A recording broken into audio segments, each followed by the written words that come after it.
नमस्कार दोस्तों, मेरा नाम कुशाल है और मैं बंगाल के मालदा जिले का रहने वाला हूं। दोस्तों, अक्सर हमारे जीवन में कभी कभी ऐसी घटनाएं घटती हैं जिनकी कभी हमने सपने में भी कल्पना नहीं की होती। उस वक्त जिंदगी हमें किस मोड़ पर लाकर खड़ा कर देती है, हम खुद नहीं जानते। ऐसा ही कुछ मेरे साथ हुआ था जब मेरी जिंदगी ने मुझे एक ऐसे मोड़ पर लाकर खड़ा कर दिया जहां मुझे खुद समझ में नहीं आया कि मुझे किस तरफ जाना है। दरअसल जैसा कि मैंने आपको कहानी के शुरुआत में बताया कि मैं बंगाल के मालदा जिले का रहने वाला हूँ।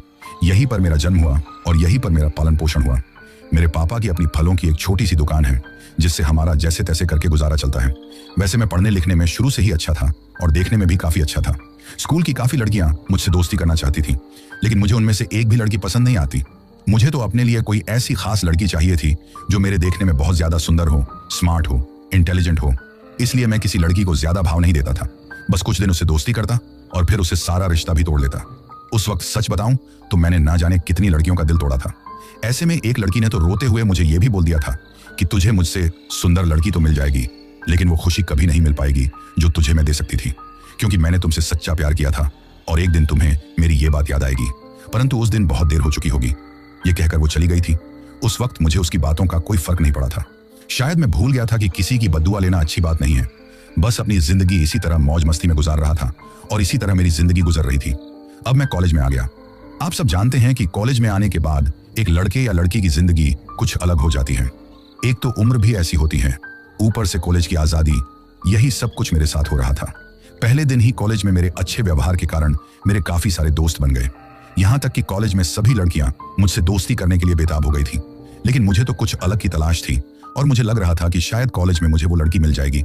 अब मैं कॉलेज जाने लगा था, तभी कॉलेज में एक नई लड़की आई। जैसे ही वो कॉलेज में आई तो पहली नजर में ही वो मुझे पसंद आ गई। कहते हैं ना कि पहली नजर का प्यार कुछ अलग होता है। ऐसा ही शायद मेरे साथ हुआ था। जब मैंने उस लड़की का नाम पता किया तो उसका नाम अंजलि था। अंजलि एक अमीर परिवार से थी। जैसी लड़की मुझे चाहिए थी बिल्कुल वैसी थी। देखने में भी काफी खूबसूरत थी और काफी मॉडर्न और स्मार्ट लड़की थी। वो मॉडर्न टाइप के कपड़े पहनकर एक बड़ी सी गाड़ी में बैठकर रोज कॉलेज आया करती थी। मैं उसे दोस्ती करने के लिए बेताब हो उठा। अब पहली बार था जब मैं किसी लड़की से दोस्ती करना चाहता था, वरना इससे पहले तो न जाने कितनी लड़कियां मेरे पीछे पागल थी। उसी पहले दिन ही मैंने जाकर अंजलि से बातें की और उससे बातें करके मुझे काफी अच्छा लगा और हम पहले दिन ही दोस्त बन गए। उसके बाद रोज उसका कॉलेज जाना, मेरा जाना, बातें करना, धीरे धीरे हमारी ये दोस्ती प्यार में बदल गई। अंजलि जिस तरह मेरी केयर करती थी, मेरा ध्यान रखती थी, उसे देखकर तो मुझे ये लगता था कि वो मुझसे बहुत प्यार करती है और मैं भी मन ही मन उसे बहुत चाहने लगा था। मुझे और अंजलि को साथ देखकर कॉलेज की कई लड़के और लड़कियां हमसे जलने लगे थे, क्योंकि लड़कियां तो मेरी दीवानी थी और लड़के अंजलि के दोस्त बनना चाहते थे। इसी तरह दिन गुजर रहे थे। एक दिन अंजलि ने मुझे आकर बताया कि उनका रिश्ता तय हो गया है। ये सुनकर सच बताऊं तो मुझे एक झटका सा लगा था। ऐसा लगा था जैसे अचानक किसी ने पहाड़ी से पकड़कर मुझे नीचे खाई में फेंक दिया हो। मैं हैरानी से उसकी तरफ देखने लगा। अब मुझे इस तरह देखते देखकर वो बोली, क्या हुआ? ये सुनकर मैं बोला, ऐसे कैसे कर सकती हो? ये सुनकर अंजलि मेरी तरफ देखकर हैरानी से बोली, क्यों नहीं कर सकती? हमारे कॉलेज की पढ़ाई भी कंप्लीट हो जाएगी और फिर शादी तो करनी है ना। और वैसे भी जिससे मेरा रिश्ता हुआ है उस लड़के को मैं बचपन से जानती हूँ। हम दोनों अच्छे दोस्त हैं, एक दूसरे को पसंद करते हैं, हमारी फैमिली भी एक दूसरे को जानती है, तो इसमें शादी करने में क्या बुराई है? उस वक्त अंजलि ने यह सब कुछ इतनी आसानी से कह दिया जैसे उसके लिए ये शादी करना बहुत आसान था, लेकिन मुझे तो एक गहरा सदमा सा लगा था। अब मैं उसकी तरफ देखकर हड़बड़ाते हुए बोला, ये तुम क्या कह रही हो? अंजलि, तुम्हें पता है ना मैं हमारे रिश्ते को लेकर कितना सीरियस हूं, और तुम इस तरह किसी और से शादी करने के बारे में कैसे सोच सकती हो? जैसे ही अंजलि ने यह सुना तो मेरी तरफ हैरानी से देखते हुए बोली, ये तुम क्या बोल रहे हो? अरे, जानती हूं कि हम दोनों अच्छे दोस्त हैं, लेकिन मैंने कभी तुम्हारे बारे में ऐसा कुछ नहीं सोचा। अब मैं हड़बड़ाते हुए उसका हाथ पकड़कर बोला, तो फिर अब सोच लो ना। मेरी बात सुनकर अंजलि मेरा हाथ झटकते हुए बोली, कैसी बातें कर रहे हो? मैं तुमसे शादी नहीं कर सकती। ये सुनकर मैं बोला, लेकिन क्यों अंजलि? मैं तुमसे बहुत प्यार करता हूं, तुम्हें खुश रखने की पूरी कोशिश करूंगा। तुम प्लीज उस लड़के से शादी से इनकार कर दो। मैं तुम्हें किसी और की होते हुए नहीं देख सकता। ये सुनकर अंजलि गुस्से में बोली, बस करो। मैंने कभी तुमसे कहा था कि मैं तुमसे प्यार करती हूं, या तुमने मुझसे कहा था कि तुम मुझसे प्यार करते हो? नहीं ना।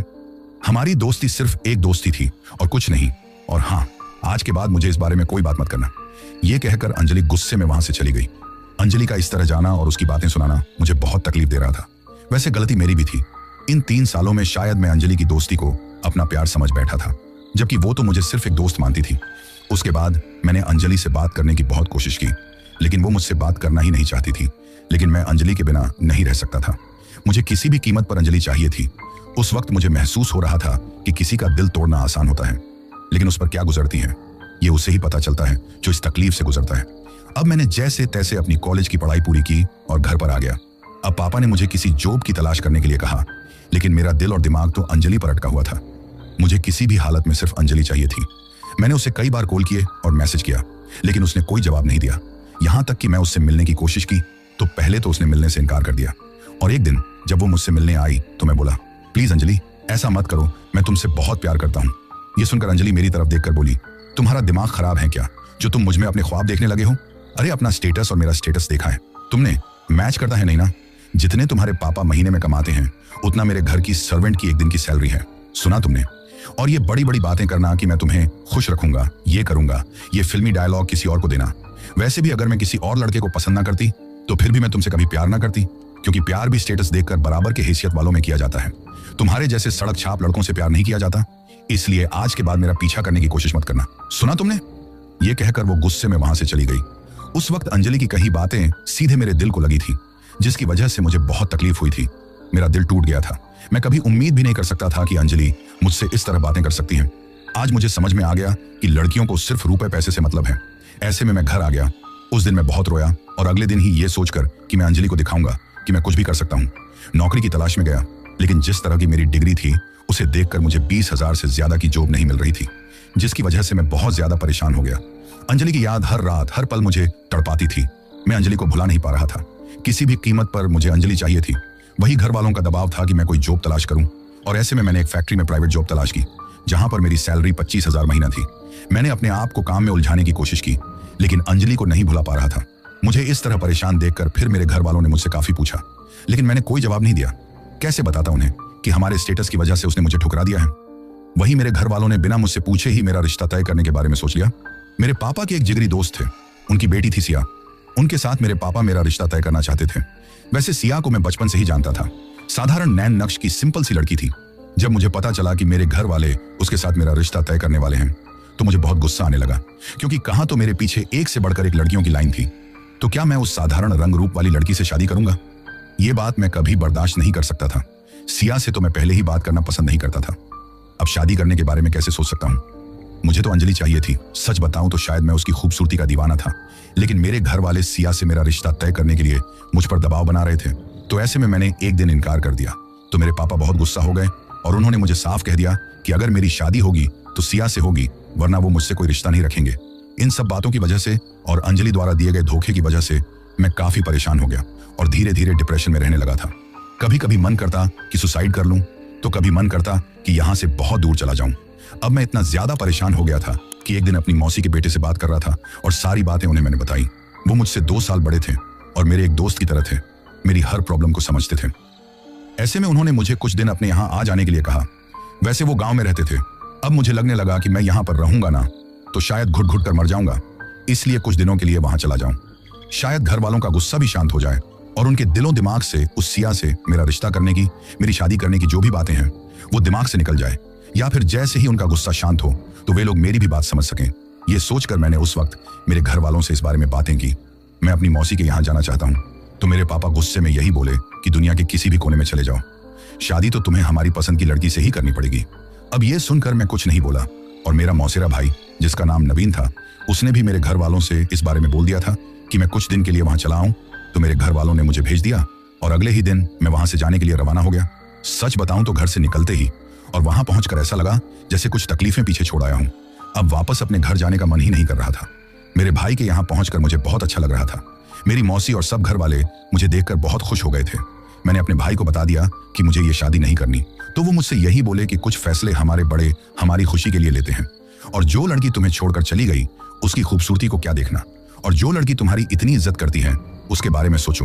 लेकिन मैं किसी की नहीं सुनना चाहता था, बस अपनी तरीके से अपनी जिंदगी जीना चाहता था। मुझे सिया के नाम से नफरत होती थी, उससे शादी करने के बारे में सोच भी नहीं सकता था। ऐसे में जब भी कोई मुझसे इस बारे में बातें करता तो मैं बातें बदल देता था। तो कुछ दिन मैं वहां पर रहा, फिर मेरे घर वालों के लगातार कॉल आना शुरू हो गए। वे लोग मुझे बुला रहे थे, परंतु मेरा वापस जाने का मन नहीं था, लेकिन मजबूरन मुझे वापस जाने के लिए रवाना होना पड़ा, क्योंकि मेरे पापा ने गुस्से में मुझे काफी कुछ सुना दिया और मैं उनके गुस्से को जानता था। इसलिए अपने शहर जाने, अपने घर जाने के लिए रवाना हो गया। अब मैं जिस बस में बैठकर आ रहा था वो बस अचानक रास्ते में एक जगह खराब हो गई, तो पता चला कि मैकेनिक को बुलाना पड़ेगा, और इस वक्त शायद कोई मैकेनिक भी ना आएगा, क्योंकि बस जिस जगह खराब हुई थी उस शहर से काफी दूर थी, एक सुनसान जगह पर थी। इसलिए सुबह तक का इंतजार करना पड़ सकता है। यह सोचकर अब समझ में नहीं आ रहा था कि बस में रात रुकूं या फिर यहां से रवाना हो जाऊं। वैसे भी मन कर रहा था यही रुक जाऊं।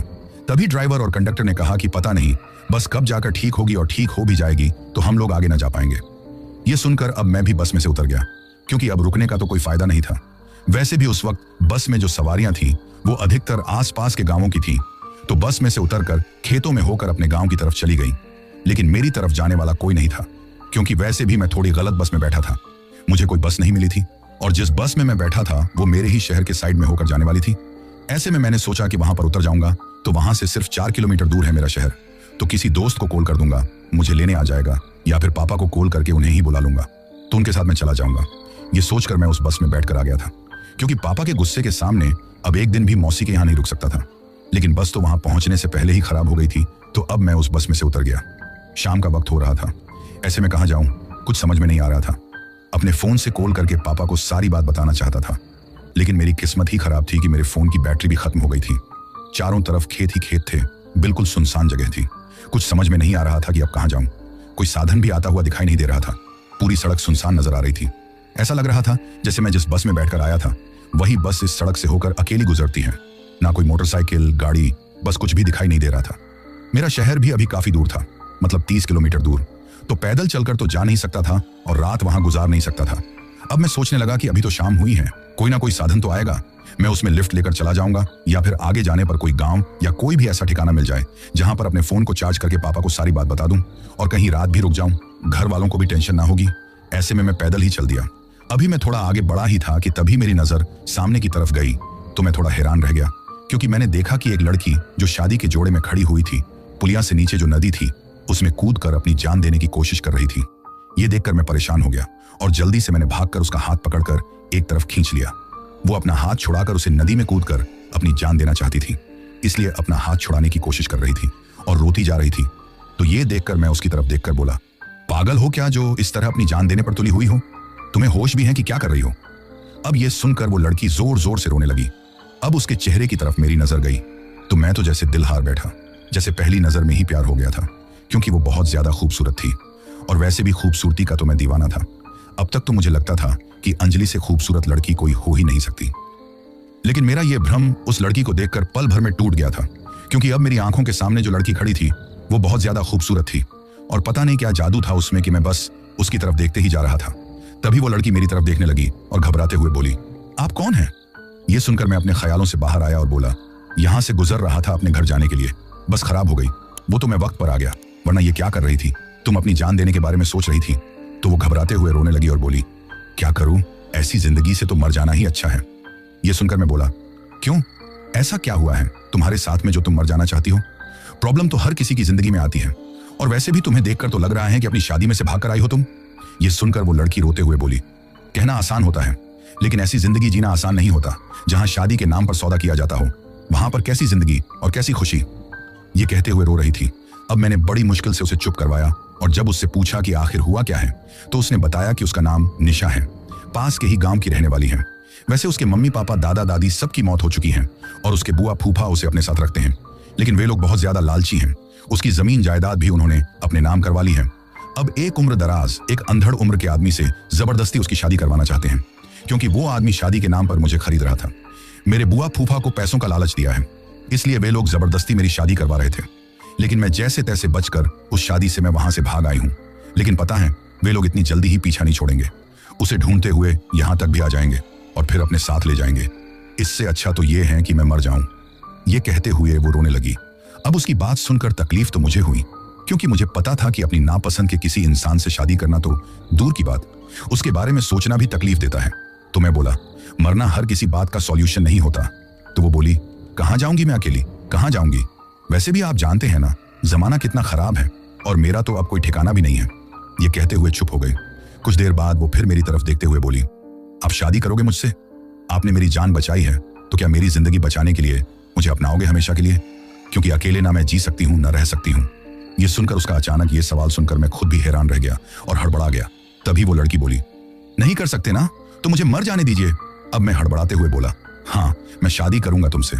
उस वक्त बिना सोचे समझे उस लड़की के बारे में ज्यादा जाने बिना मैंने हाँ कर दी, क्योंकि मैं तो उसकी खूबसूरती का दीवाना जो गया था।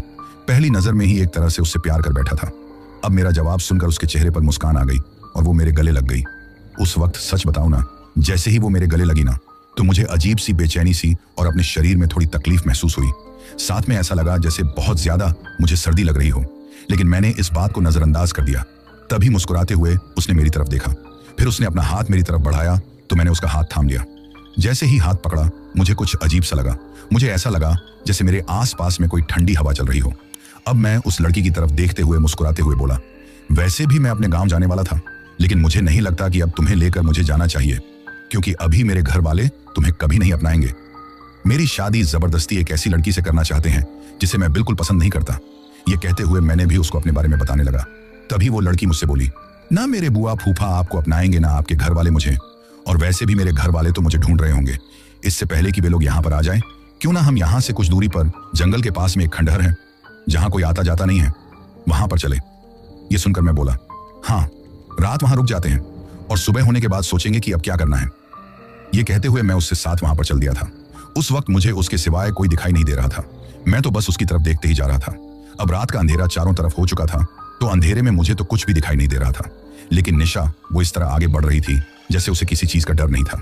मैं उसके साथ साथ जाते जा रहा था कि तभी लगभग 20 मिनट चलने के बाद हम उस खंडहर के पास पहुंच गए। तो मेरी तरफ देखकर उस खंडहर के पास पहुंचकर वो बोली, आप सही बोल रहे हैं, आज की रात हम यहाँ रुक जाते हैं, कल सुबह होते ही यहाँ से कहीं जाने के लिए रवाना हो जाएंगे। अब हड़बड़ाते हुए मैं बोला, हाँ। अब उसके साथ में अंदर चला गया। वैसे वो खंडहर काफी पुराना था, काफी सारे पेड़ पौधे घास फूस वहां पर पड़े हुए थे।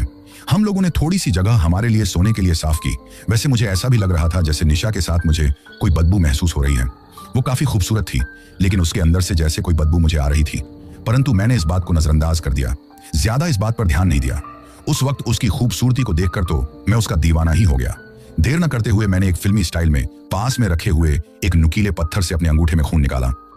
तो ये देखकर वो अजीब तरीके से घूर कर मेरी तरफ देखने लगी।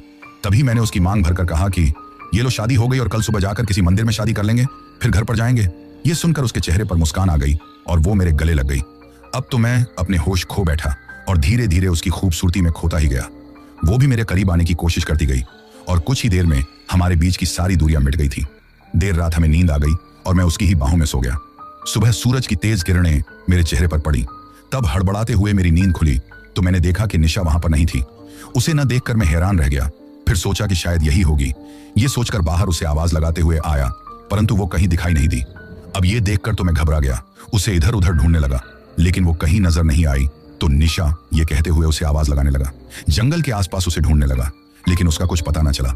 अब ये देखकर मैं बहुत ज्यादा परेशान हो गया। उसके ना होने की तकलीफ मुझे बहुत ज्यादा महसूस हो रही थी। साथ में बहुत ज्यादा घबरा रहा था, ये सोचकर कि हे भगवान, कहीं मुझे नींद में होश न था और उसके घर वाले उसे जबरदस्ती अपने साथ तो नहीं लेकर चले गए। पता नहीं उसके साथ क्या होगा। ये सोचकर ही मेरा दिल बैठा जा रहा था। मैं पागलों की तरह उसे ढूंढते ढूंढते सड़क पर आ गया। जब काफी देर तक उसे ढूंढ लिया लेकिन उसका कोई पता न चला, तो मैंने सोचा कि इस बारे में पुलिस स्टेशन चलकर बात की जाए। शायद निशा के घर वाले उसे ले गए होंगे तो पुलिस ही मेरी मदद कर सकती है। अब मैं किसी साधन के आने का इंतजार करने लगा। हाँ, एक दो मोटरसाइकिल और कुछ गाड़ी आई थी, लेकिन उन लोगों ने मुझे कोई लिफ्ट नहीं दी। मेरी तो दिल की धड़कन बढ़ी हुई थी। मैं निशा के बारे में सोचकर परेशान था कि तभी रास्ते जाते हुए एक ट्रक ड्राइवर मुझे मिल गए। तो मैंने उनसे ट्रक रुकवाया और उनके ट्रक में बैठकर वहां से जाने के लिए रवाना हो गया।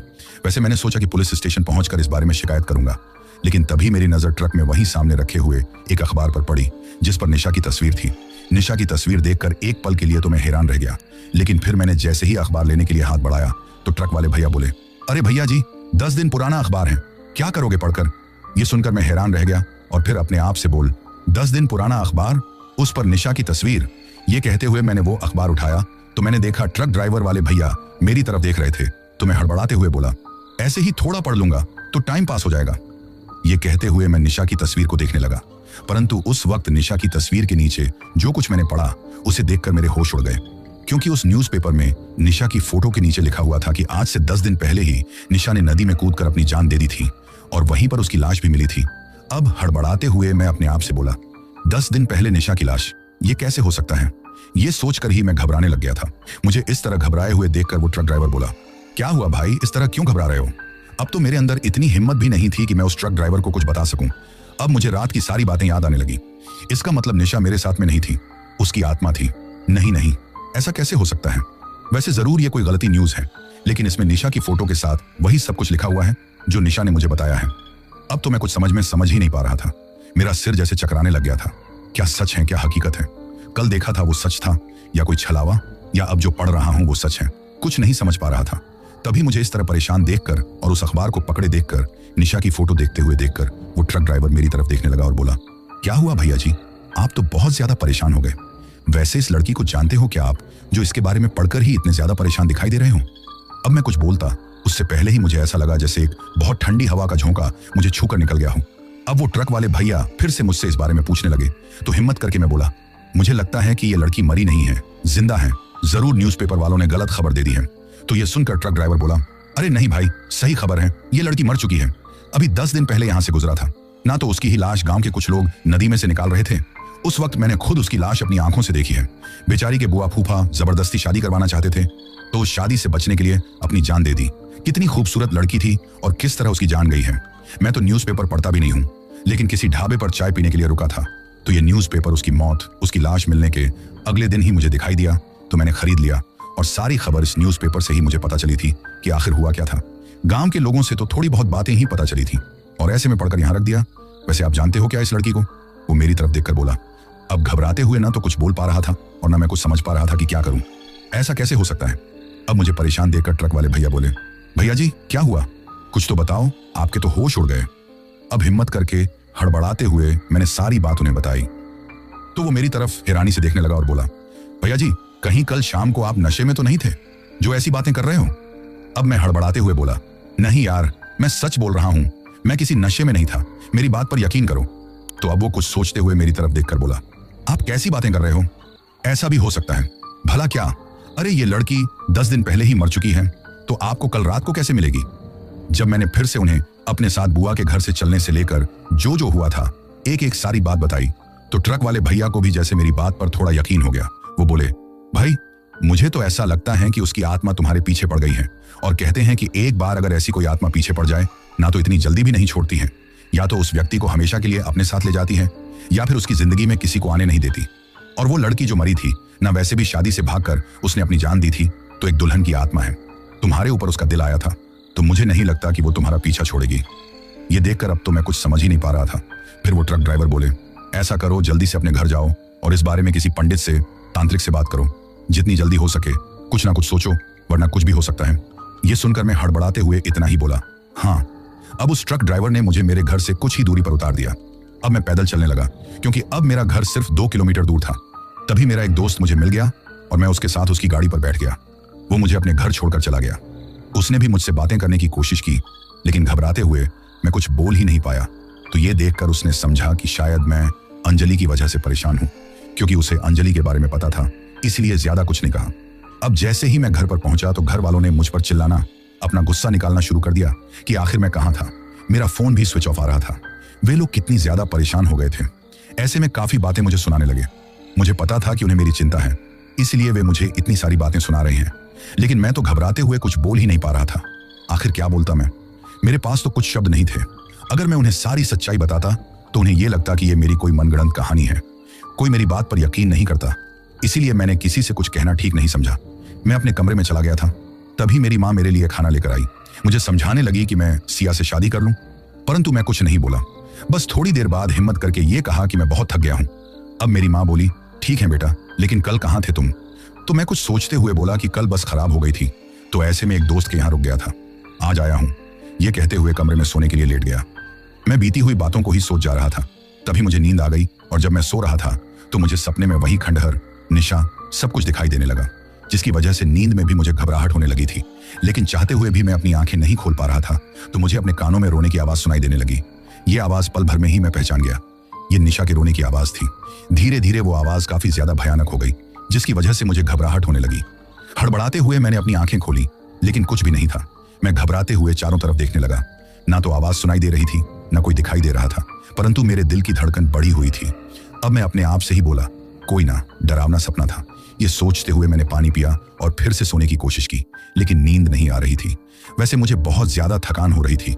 ऐसा लग रहा था जैसे बुखार आएगा। ऐसे में शाम के वक्त रात का खाना खाकर गोली लेने के बाद मैं फिर से आराम करने के लिए लेट गया, और कुछ ही देर में मुझे नींद आ गई। जब मैं सो रहा था तो तभी मुझे अपने कमरे में किसी के चलने की आहट महसूस होने लगी और किसी की चूड़ियों की बजने की आवाज भी सुनाई देने लगी। तभी मुझे ऐसा लगा जैसे निशा मेरे बेड के पास में बैठकर रो रही है और धीरे धीरे उसकी आवाज काफी ज्यादा भयानक हो गई। तो मैंने हड़बड़ाते हुए अपनी आंखें खोली तो देखा कि निशा मेरे बेड के पास में बैठकर रो रही थी। ये देखकर घबराते हुए मैं तो कुछ बोल ही नहीं पाया था। तभी घूरकर उसने मेरी तरफ देखा। कल वो जितनी ज्यादा खूबसूरत मुझे लग रही थी ना आज उतनी ही डरावनी लग रही थी। वो गुस्से में मेरी तरफ देखते हुए चिल्लाते हुए बोली, मुझे नहीं भूल सकते तुम, सुना तुमने, तुम्हें मेरे साथ ही रहना होगा। आज उसकी आवाज बहुत ज्यादा डरावनी और भयानक लग रही थी, जिसकी वजह से घबराते हुए मैं तो कुछ बोल ही नहीं पा रहा था। तभी वो खड़ी होकर मेरी तरफ बढ़ने लगी तो मैं कांपते हुए वहां से भागना चाहता था, लेकिन जैसे मेरे हाथ पैर जकड़ गए हों, एक ही जगह पर खड़ा रह गया। मैं चाहते हुए भी कुछ नहीं कर सका। तभी वो मेरी तरफ देखकर उसी भयानक आवाज में बोली, या तो तुम्हें अपने साथ अपनी दुनिया में ले जाऊंगी या फिर मेरे सिवाय तुम्हारी जिंदगी में कोई नहीं आएगा, तुम सिर्फ मेरे हो। ये कहते हुए वो मेरे पास आई और मेरी तरफ झुककर देखने लगी। मेरी सांसें घबराहट की वजह से बड़ी हुई थी। तभी उसने मेरी तरफ देखा, फिर वो मेरे साथ पागलों जैसी हरकतें करने लगी।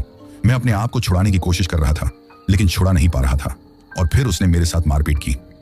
उस वक्त शरीर में इतनी ज्यादा तकलीफ हो रही थी, इतना दर्द हो रहा था कि मेरे लिए बर्दाश्त करना भी बहुत मुश्किल था। वो बुरी तरह से नोच रही थी मुझे अपने नाखूनों से, अपने दांतों से। अब मुझे बहुत ज्यादा डर लग रहा था कि वो एक आत्मा है, कहीं सच में ही मेरी जान न ले ले, क्योंकि उसके रूप में मुझे अब अपनी मौत दिखाई दे रही थी। अपने आप को बचाने के लिए घबराते हुए मैं चिल्लाना चाहता था, लेकिन जैसे मेरी आवाज तो गले में ही अटक गई थी। तभी उसने मेरी गर्दन पर अपने दांत गड़ा दिए। ये देखकर मैं तड़पने लगा तो वो मेरी तरफ देखकर अजीब तरीके से मुस्कुराने लगी। अब वो और भी ज्यादा भयानक लग रही थी। अंदर धंसी हुई आंखें, पूरा चेहरा सफेद, आंखों की पुतली भी सफेद थी और बाल उलझे हुए, हाथों के नाखून बड़े बड़े।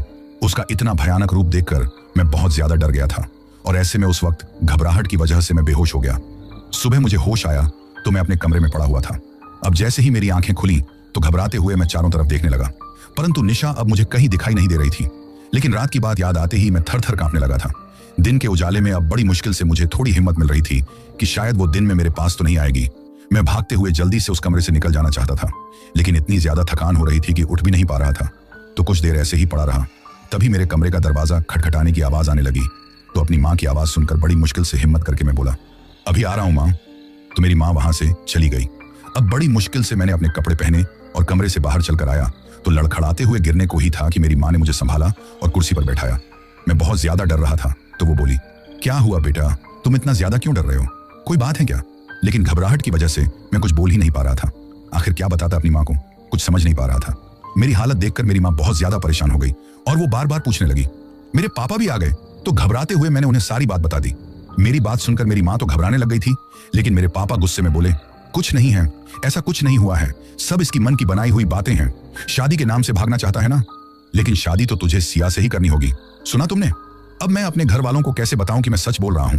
अब आगे मैं घबराते हुए कुछ बोल नहीं पाया तो मेरी माँ ने भी यही सोचा कि शायद इसीलिए मैं सब कुछ नाटक कर रहा हूं, जिसकी वजह से उन्होंने भी मेरी बात पर यकीन नहीं किया। उस वक्त बहुत ज्यादा थकान हो रही थी। पता था कि यहां पर बैठूंगा तो पापा लगातार ना जाने कितनी बातें सुनिएंगे, इसलिए ना चाहते हुए भी फिर मैं उठकर अपने कमरे में आ गया। अब तो हर पल मुझे अकेले रहते हुए भी डर लग रहा था। रात की भयानक बातें याद आती तो घबराते हुए मैं थर थर कांपने लगा था। जहां पहली बार निशा से मुलाकात हुई थी, मैंने उसे जिंदा लड़की समझा था। उसके बीच और मेरे बीच फिजिकल रिलेशन बने थे। उस वक्त मुझे ऐसा लगा था जैसे दुनिया की सारी खुशियां मुझे मिल गई हों। लेकिन कल जिस तरह बेरहमी से उसने मुझे नोचा था ना, मेरे पूरे शरीर पर इस तरह के निशान थे कि मैं किसी को बता भी नहीं सकता था। अब मुझे एक बात तो समझ में आ गई थी कि निशा जब जिंदा थी ना वो एक अच्छी लड़की थी। मजबूरन उसे मौत को गले लगाना पड़ा था, लेकिन मरने के बाद मैंने भी सुना था कि आत्मा अच्छे बुरे का फर्क भूल जाती है और किसी से बदला लेने के लिए या फिर अपनी अधूरी इच्छाओं को पूरा करने के लिए वो किसी भी हद तक जा सकती है। यही सब कुछ निशा की आत्मा मेरे साथ कर रही थी। मेरी आंखों में आंसू आ गए। मैं अपने आप से बोला, काश निशा तुम पहले मुझे मिल जाती तो ना तो तुम्हें तकलीफ बर्दाश्त करनी होती, ना मुझे ये सब कुछ बर्दाश्त करना होता। लेकिन प्लीज अब मेरी जिंदगी से चली जाओ, मैं बहुत ज्यादा डरने लगा हूं तुमसे। ये कहते हुए मैं रो रहा था। अब मेरे लिए एक एक पल गुजारना बहुत मुश्किल हो रहा था। मेरी माँ मेरे लिए कमरे में ही खाना ले आई थी। वो तो सिया से शादी करने की ही बात बार बार बोले जा रही थी। मेरी बातों पर तो यकीन नहीं कर रही थी, इसीलिए मैंने ज्यादा कुछ नहीं कहा।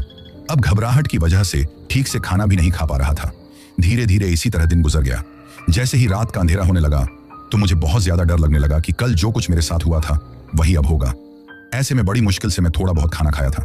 मैं अब जब भी सोने के लिए आंखें बंद करता ना तो मुझे ऐसा लगता जैसे कोई मेरे पास में खड़ा है। ऐसे में घबराहट की वजह से मैं सो भी नहीं पा रहा था। जब रात के लगभग 11 बजे तक ऐसा कुछ नहीं हुआ तो मैंने अपनी आंखें बंद कर ली और घबराते हुए सो गया। जब मैं सो रहा था ना तो मुझे ऐसा लगा जैसे कोई बहुत जोर से चिल्लाया हो। हड़बड़ाते हुए तुरंत मेरी नींद खुल गई और घबराते हुए मैं अपने कमरे में चारों तरफ देखने लगा, लेकिन मुझे कुछ भी नजर नहीं आ रहा था। शायद मुझे उस वक्त भ्रम हुआ था क्योंकि मैं इतना ज्यादा डरा हुआ था ना। ऐसे में हिम्मत करके फिर से सो गया। बहुत ज्यादा घबराया हुआ था। फिर कुछ ही देर में मुझे नींद आ गई, लेकिन फिर से अपने कमरे में किसी के चलने की आहट सुनाई दी। ये सुनकर हड़बड़ाते हुए मैंने आंखें खोली तो देखा कि निशा मेरे कमरे में मेरे बेड के चारों तरफ घूम रही थी। उसके चेहरे पर एक अजीब सी मुस्कान थी। ये देखकर मैं बहुत ज्यादा डर गया और घबराते हुए हिम्मत करके बोला, हाथ जोड़ता हूं तुम्हारे सामने, मेरी जिंदगी से चली जाओ। अगर तुम जिंदा होती ना तो मैं तुम्हें अपना लेता, लेकिन तुम्हें खुद नहीं पता तुम क्या कर रही हो, चली जाओ। जब मैंने ये बोला तो वो रोने लग गई। उसकी आंखों से खून की बूंदें निकल रही थी, जिसकी वजह से उसका चेहरा और भी ज्यादा भयानक लगने लगा। ये देखकर मेरा कलेजा मुंह को आ गया। मैं कुछ बोल नहीं पा रहा था कि तभी वो गुस्से में मेरी तरफ घूरने लगी। तभी अचानक मुझे अपने कमरे के बाहर किसी के होने का एहसास हुआ। शायद मेरे घर में से कोई था। ये देखकर मैंने जैसे चिल्लाने की कोशिश की तो निशा ने गुस्से में मेरी तरफ देखा और मुझे ऐसा लगने लगा जैसे किसी ने जोर से मेरा गला दबा दिया हो। मेरी सांसें उखड़ने लगी थी, जिसकी वजह से मैं ना चिल्ला पा रहा था ना ठीक तरीके से सांस ले पा रहा था। लगभग 10 मिनट तक ये सब कुछ मेरे साथ होता रहा तो मुझे ऐसा लगा जैसे आज ये गुस्से में कहीं मेरी जान ही ना ले ले। अब निशा, जो कि शादी के जोड़े में थी, धीरे धीरे कल से भी ज्यादा भयानक हो गई और गुस्से में चिल्लाते हुए भयानक आवाज में बोली, कभी ना जाऊंगी तुझे छोड़कर, और जाऊंगी ना तो तुझे भी अपने साथ ले जाऊंगी। ये कहते हुए भयानक रूप से चिल्लाते हुए रोने लग गई। अपनी आंखों के सामने वो नजारा देखकर मुझे तो उस वक्त ऐसा लग रहा था कि मैं बेहोश हो ही जाऊंगा कि तभी फिर निशा कल की तरह ही मेरे ऊपर टूट पड़ी थी और मैं चाहते हुए भी कुछ नहीं कर पाया था। लेकिन आज मैं बेहोश नहीं हुआ था, बस अपनी हालत देखकर अपने आंसू भी नहीं रोक पा रहा था। इतनी ज्यादा तकलीफ हो रही थी मुझे कि एक एक पल बड़ी मुश्किल से गुजर रहा था। धीरे धीरे अब तो ये जैसे मेरी जिंदगी ही बन गई थी।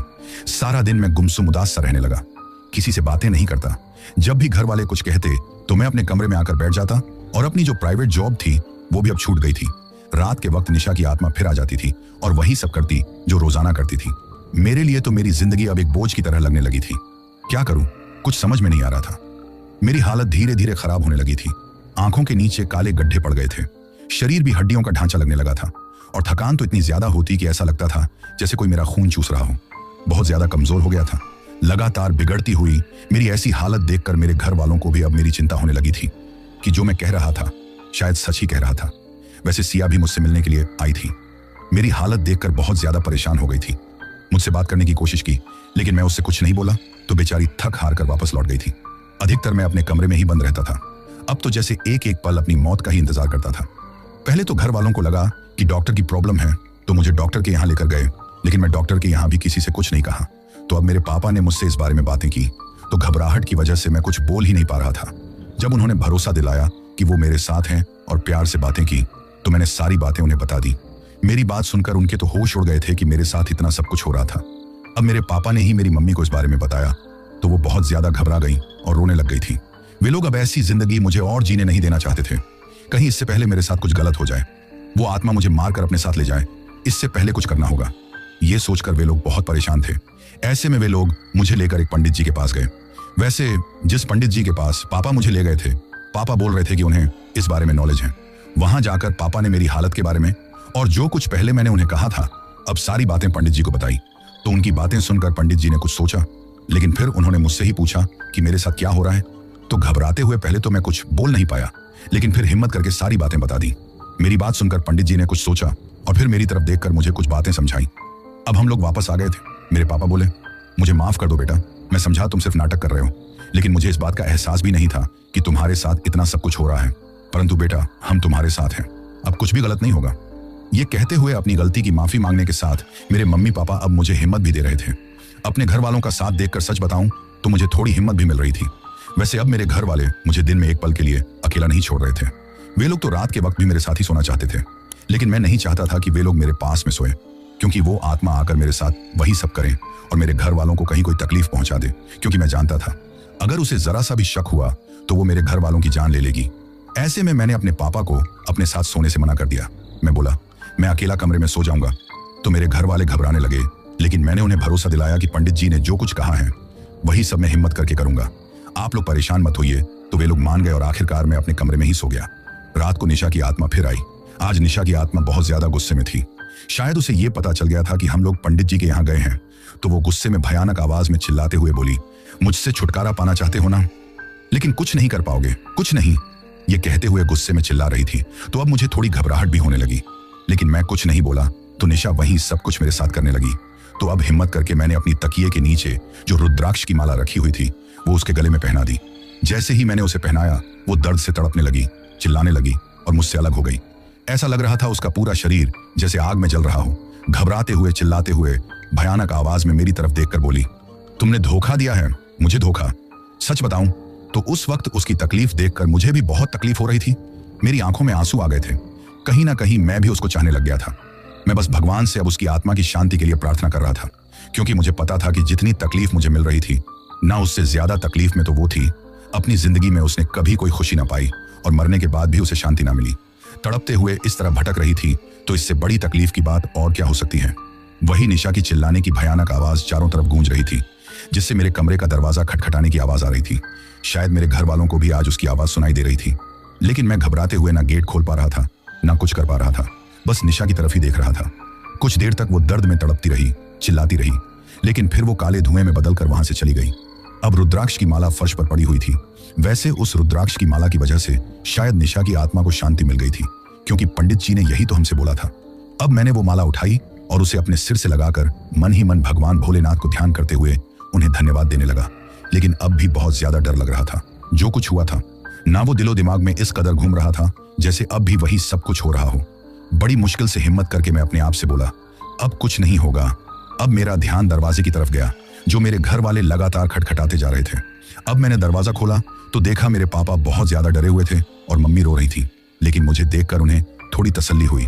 पापा हड़बड़ाते हुए बोले, बेटा तुम ठीक तो हो ना? तो घबराते हुए मैंने सारी बात बता दी। मेरी बातें सुनकर उन्हें बहुत ज्यादा डर लगने लगा था, लेकिन अब थोड़ी तसल्ली थी कि अब वो आत्मा वापस लौट कर ना आएगी और मेरे साथ ऐसा कुछ ना करेगी। फिर मेरी माँ ने रुद्राक्ष की माला सम्मान के साथ मंदिर में रख दी, लेकिन उस रात भी घबराहट की वजह से हम लोग सो नहीं पाए थे। हमें पता था कि अब हमारे साथ ऐसा कुछ नहीं होगा, परंतु जो कुछ मेरे साथ हो रहा था ना उसकी वजह से मेरे दिलो दिमाग में तो अभी वही डर बैठा हुआ था जो मैं दूर नहीं कर पा रहा था। वो रात जरा सी भी कोई आहट होती ना तो घबराते हुए मेरी नींद खुल जाती। ऐसा लगता कि कहीं निशा की आत्मा फिर ना आ जाए। आखिर इतने दिनों से मैं डर के साए में जो जी रहा था, धीरे धीरे इसी तरह रात निकल गई। उस रात फिर मेरे साथ ऐसा कुछ नहीं हुआ। अगले दिन ही हमने भगवान भोलेनाथ के नाम से घर से हवन करवा दिया था, जिससे घर में शांति बनी रहे और निशा की आत्मा को भी शांति मिल जाए। ऐसे में निशा की आत्मा की शांति के लिए जो हो सकता था वो सब कुछ हमने किया। वैसे उसके बाद मुझे वो आत्मा कभी नहीं दिखाई दी, ना मेरे साथ कुछ बात गलत करने की कोशिश की, लेकिन निशा जैसे मेरे दिल में एक जगह कर गई थी उसे मैं नहीं भूल पाया था। जब भी उसके बारे में सोचता तो घबराहट तो होती, लेकिन तकलीफ भी होती थी कि काश वो जिंदा होती। अब मेरे घर वालों ने फिर सिया से मेरी शादी करने की बात मुझसे बोली तो अब मैं ज्यादा इनकार भी ना कर सका, क्योंकि मैं अपने घर वालों को अब अपनी वजह से और तकलीफ नहीं देख सकता था। और मुझे पता था कि वे लोग मेरी शादी जब तक से सिया से नहीं करवाएंगे तब तक उन्हें चैन नहीं मिलेगा। मैं इस रिश्ते से खुश नहीं था, लेकिन अब इनकार करने का भी कोई फायदा नहीं था। परंतु शादी के बाद में मैंने सिया की तरफ देखा भी नहीं। उसने मुझे समझाने की कोशिश की, लेकिन जैसे मैं कुछ समझने के लिए तैयार नहीं था। मुझे इस बात का एहसास होने लग गया था कि मैं सिया के साथ गलत कर रहा हूँ, लेकिन मैं अभी इस रिश्ते के लिए कुछ वक्त चाहता था। अब सिया ने कुछ नहीं कहा, परंतु धीरे धीरे सिया के अच्छे व्यवहार के कारण, जिस तरह वो सब घर वालों का ख्याल रखती थी, मेरा ख्याल रखती थी, हर पल मेरी चिंता करती थी, ऐसे में मुझे भी उससे प्यार होने लग गया। मुझे महसूस होने लगा कि सच्चा प्यार आत्मा से होता है, शरीर से नहीं। और मैंने सिया को एक दिन अपना लिया। सच बताऊं तो सिया के साथ जितना मैं खुश था ना उतना साथ में कभी अंजलि के साथ नहीं हो पाया था। अब मेरे दिलो दिमाग में निशा या अंजलि दोनों के लिए ही प्यार नहीं था, ना कोई ऐसी बातें थी, क्योंकि मुझे पता था कि वो सिर्फ उनकी खूबसूरती का आकर्षण था और कुछ नहीं। असली प्यार तो मुझे सिया से ही हुआ था। अब अंजलि को एक तरह से मैं भूल ही गया था। धीरे धीरे वक्त गुजरने लगा, लेकिन जो कुछ उस रात मेरे साथ निशा का मिलन और उसके बाद जो कुछ हुआ था उन सबको मैं भूल नहीं पाया। रात के वक्त आज भी जब सारी बातें मुझे याद आती हैं तो मैं बहुत ज्यादा डर जाता हूँ। कभी कभी तो मुझे ऐसा लगता है जैसे निशा मेरे पास में ही खड़ी मुझे घूरते जा रही हैं, लेकिन फिर अपने आप को तसल्ली देता हूँ कि अब निशा की आत्मा को शांति मिल गई है तो थोड़ा ठीक लगता है। अब वक्त गुजरने के साथ सिया मेरे बच्चे की माँ बनने वाली थी। हम लोग अपनी जिंदगी में बहुत खुश थे कि तभी एक दिन मेरी मुलाकात अंजलि से हुई। उस वक्त अंजलि को अपनी आंखों के सामने देखकर ना मुझे कोई तकलीफ हुई, लेकिन हाँ उसकी हालत देखकर हैरानी जरूर हुई थी। वही मुझे देखकर वो मेरे पास आई। उस वक्त उसे देखकर लग ही नहीं रहा था कि ये अंजलि है। आंखों के नीचे काले घेरे, मुरझाया हुआ चेहरा। पहले तो मन किया कि उसके सामने एक पल भी ना रुकूं, लेकिन अंजलि बोली, कुछ देर बातें तो करो। अब मैंने उसकी तरफ देखा तो वो रोने लग गई। जब मैंने उससे पूछा कि आखिर हुआ क्या है तो उसने बताया कि जिस लड़के से मैं प्यार करती थी, बचपन से जानती थी, उसी ने उसे धोखा दिया था, अंधेरे में रखा था। उसे नहीं पता था कि उस लड़के के और भी न जाने कितनी लड़कियों से संबंध है। ये कहते हुए रोते हुए वो मेरी तरफ देखकर बोली, मैंने तुम्हारे प्यार को ठुकराया था और मेरे प्यार ने मुझे ठुकरा दिया। मैंने जिस लड़के से शादी की थी, न उसकी हरकतों के बारे में जानकर तकलीफ हुई, लेकिन फिर भी अपने रिश्ते को बचाने के लिए मैंने उसे समझाने की कोशिश की, लेकिन वो कुछ समझने के लिए तैयार नहीं था और आज मेरा उससे तलाक हो गया है। मेरे घर वाले तो अच्छे हैं, परंतु लोगों के ताने अब जीने नहीं देते। शायद ये मेरे कर्मों का फल है। ये कहते हुए रोने लग गई।